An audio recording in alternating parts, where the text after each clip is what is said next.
क्या क्या उत्तर प्रदेश की जनता बीजेपी को इसलिए वोट देगी क्योंकि प्राण प्रतिष्ठा हुई, राम मंदिर बन गया, या फिर मुद्दे क्या हैं? आप इसको वोट से जोड़कर देख रहे हैं। हमारा मानना है कि मोदी जी की गरीब कल्याण योजनाएं जन जन तक पहुंची हैं। लोगों को भरोसा होता है कि जब उन्होंने जन्म भले ही छप्पर में लिया हो, अपने बच्चों के लिए पक्का मकान छोड़ करके जाएंगे जब दुनिया छोड़ करके जाएंगे। आज़ादी के 75 साल बीत गए, आज तक लोगों को पक्का मकान नहीं मिल पाया भारत के अंदर। आज हर गरीब को पक्का मकान सुनिश्चित हो रहा है। 4 करोड़ लोगों को पक्का मकान मिला है। अब की बार जो संकल्प पत्र भारतीय जनता पार्टी ने दिया है, 3 करोड़ और लोगों को पक्का मकान मिलेगा। और जब तक एक एक व्यक्ति को पक्का मकान नहीं मिल जाता, जो जरूरतमंद है, गरीब है, तब तक योजना जारी रहेगी। योजना को विस्तार देने की बात कही गई है। लेकिन ब्रजेश जी, क्या अगर मुद्दों की बात की जाए तो इन मुद्दों में महंगाई, बेरोजगारी, ये सारे मुद्दे नहीं हैं? महंगाई हर कोई यहां पर त्रस्त होगा। मैं आपकी बात को दूसरे पहलू में रखना चाहता हूं।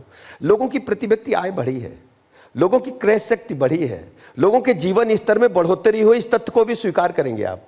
और हमारा मानना है कि मोदी जी की गरीब कल्याण योजनाओं ने 25 करोड़ लोगों को गरीबी की रेखा से ऊपर उठाने में कामयाबी हासिल की है। आप उसको महंगाई से कैसे जस्टिफाई कर सकते हैं? आप देखिए, जैसे जैसे हम आगे बढ़ते हैं हमारी क्रय शक्ति बढ़ती है, और जब ढेर सारे लोग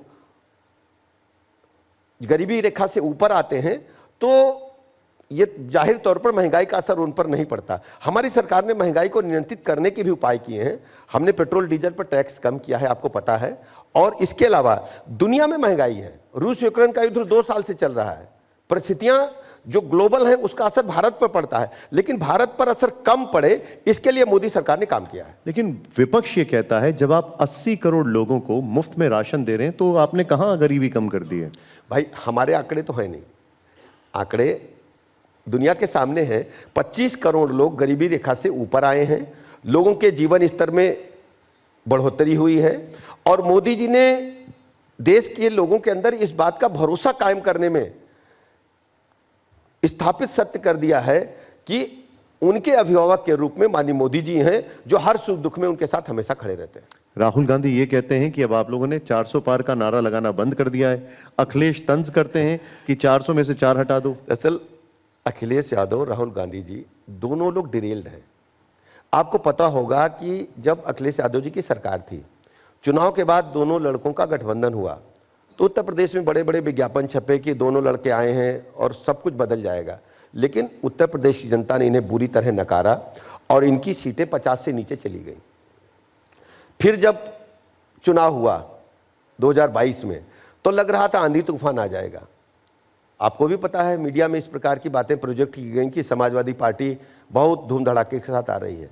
लेकिन 35 वर्षों के बाद उत्तर प्रदेश में भारतीय जनता पार्टी ने अपनी सरकार को रिपीट किया और प्रचंड बहुमत के साथ रिपीट किया। और ये जीत माननीय मोदी जी की गरीब कल्याण योजनाओं की है और उत्तर प्रदेश की कानून व्यवस्था की है। बीएसपी की अगर बात की जाए तो कहा जा रहा है कि मायावती बीजेपी के इशारे पर काम कर रही हैं, अपने अपने कैंडिडेट्स को बदल रही हैं जहां जहां बीजेपी को फायदा पहुंचे। देखिए, लोकतंत्र में इस प्रकार की बातों का कोई स्थान नहीं है। सभी दल लोकतंत्र के इस महापर्व में चुनाव लड़ रहे हैं, अपनी किस्मत आजमा रहे हैं। इस प्रकार की बातें वही लोग कहते हैं जो फेस सेविंग करते हैं कि अपने लड़ नहीं पा रहे हैं, तो हार का जो बात रखने का तरीका है वो फेस सेविंग कर रहे हैं केवल, कि मायावती जी की वजह से हार गए, या जो है कांग्रेस ने समय नहीं दिया पूरा। आप सोचिए इस बात को, आप अगर व्यक्तिगत रूप से बारीकी से अध्ययन करेंगे, समाजवादी पार्टी और कांग्रेस का गठबंधन होने के बाद प्रथम चरण का पूरा चुनाव हो गया, एक भी रैली क्यों नहीं की इन्होंने, मुझे बताइए जरा आप। द्वितीय चरण में केवल प्रेस कॉन्फ्रेंस करके औपचारिकता निभा रहे हैं। लखनऊ में इन्होंने 4 दिन पहले रैली घोषित की, कांग्रेस और राहुल गांधी की और समाजवादी पार्टी की संयुक्त रैली होगी, नहीं हुई।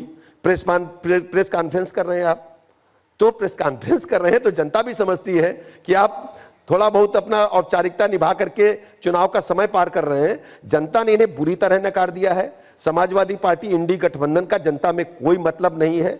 मैं कह सकता हूं, मैंने आपसे सवाल मायावती पर पूछा, आपने मुझे जवाब अखिलेश और राहुल गांधी पर मायावती जी के बारे में बताया कि लोकतंत्र में सबको अधिकार है चुनाव लड़ने का। केवल फेस सेविंग की वजह से ये लोग ऐसा कर रहे हैं, अपने हार का ठीकरा दाएं बाएं गिराना चाहते हैं, जबकि इनके कुकर्तों की वजह से जनता ने इन्हें नकारा है। समाजवादी पार्टी की अपराधीकरण की छवि, गुंडे, बदमाश, माफिया, लुच्चे, लफंगे प्रमोट होते थे सपा सरकार में। 1 डिस्ट्रिक्ट 1 प्रोडक्ट बीजेपी सरकार ने दिया और समाजवादी पार्टी की सरकार ने 1 डिस्ट्रिक्ट 1 माफिया दिया। अब समाजवादी पार्टी की सरकार के जितने भी कार्यकाल हैं, 4 बार इनको सरकार बनाने का अवसर मिला है। ये वाले आप 4 बार का हर जिले का एक लिस्ट निकाल लीजिए, हर जिले में डॉन बैठा कर रखा था। अब स्थितियां बदल चुकी हैं। समाजवादी पार्टी को उत्तर प्रदेश के लोग कभी भी स्वीकार नहीं करेंगे। ये मैंने सवाल, इस पे मैं आऊंगा। मैंने आपसे ये सवाल इसलिए पूछा क्योंकि आप बीएसपी में रहे हैं। क्या वजह है कि मायावती अपने कैंडिडेट्स बार बार बदल रही हैं? क्या वजह है? समाजवादी पार्टी ने सर्वाधिक कैंडिडेट बदले, उस पर सवाल नहीं उठाए जा रहे हैं। देखिए, सभी को हक है कि बेहतर से बेहतर कैंडिडेट दे। समाजवादी पार्टी ने तो नॉमिनेशन 2-2 लोगों का कराया, लखनऊ में 2 का नॉमिनेशन कराया इन्होंने।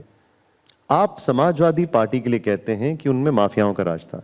अब जितने जितने आपराधिक छवि के लोग हैं वो आपके लिए प्रचार कर रहे हैं। धनंजय सिंह हो गए, अभय सिंह हो गए, ब्रजेश सिंह हो गए। मैं आपको स्पष्ट कर दूं, भारतीय जनता पार्टी कभी भी अपराधियों के साथ नहीं है।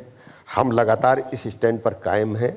हाँ, ये मैं स्पष्ट आपको करता हूं, यदि कोई प्रचार करता है तो वोट देने का, वोट मांगने का और प्रचार करने का सबको अधिकार है। आपको धनंजय सिंह का कोई साथ नहीं चाहिए?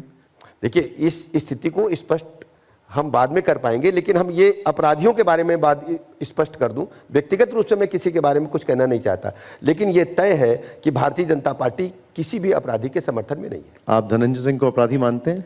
देखिए, इस स्थिति को मैं बाद में स्पष्ट करूंगा। मैं साफ आप कह दूं कि भारतीय जनता पार्टी किसी भी अपराधी के समर्थन में नहीं है। अब कुछ लोग ये कह रहे हैं कि अमेठी रायबरेली में बीजेपी की उम्मीदें समाजवादी पार्टी के ऊपर टिकी हुई हैं। 2 बागी विधायकों के ऊपर टिकी हुई हैं, राकेश सिंह और मनोज पांडे। देखिए, भारतीय जनता पार्टी, मैंने आपको पहले ही सवाल के जवाब में बताया कि विभिन्न दलों में काम करने वाले बड़े राजनीतिक कार्यकर्ता, विधायक, माननीय सांसद, पूर्व मंत्री, जिला पंचायत अध्यक्ष, ब्लॉक प्रमुख बड़ी संख्या में भारतीय जनता पार्टी को ज्वाइन कर रहे हैं। और